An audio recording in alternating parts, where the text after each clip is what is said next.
Hi, boys and girls. Today we are reading from Mark chapter 6, verse 45 through 56. So make sure that you grab your Bible and your epic journal so that way you can write things down and you can follow along as we read today.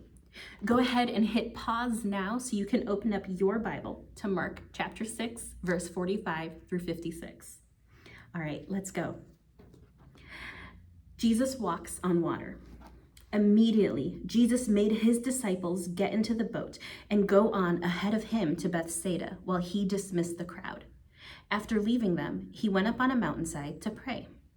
Later that night, the boat was in the middle of the lake and he was alone on land. He saw the disciples straining at the oars because the wind was against them.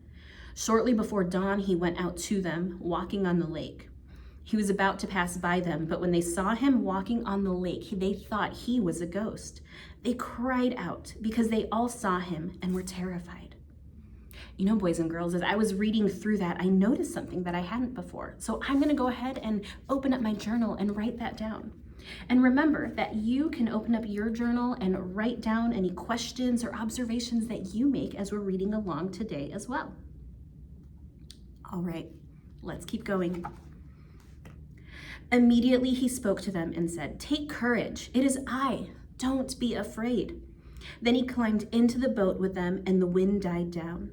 They were completely amazed, for they had not understood about the loaves. Their hearts were hardened.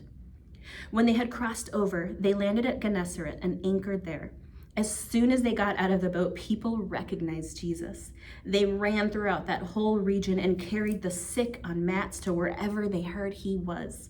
And wherever he went, into villages, towns, and countrysides, they placed the sick in the marketplaces. They begged him to let them touch even the edge of his cloak, and all who touched it were healed. Well, boys and girls, I loved reading with you today. And if you still need some more time to read through on your own, or if you're still taking some time to write things down that you noticed in today's reading, or questions that you have, or things that made you think, go ahead and do that. But we can't wait to see you guys tomorrow.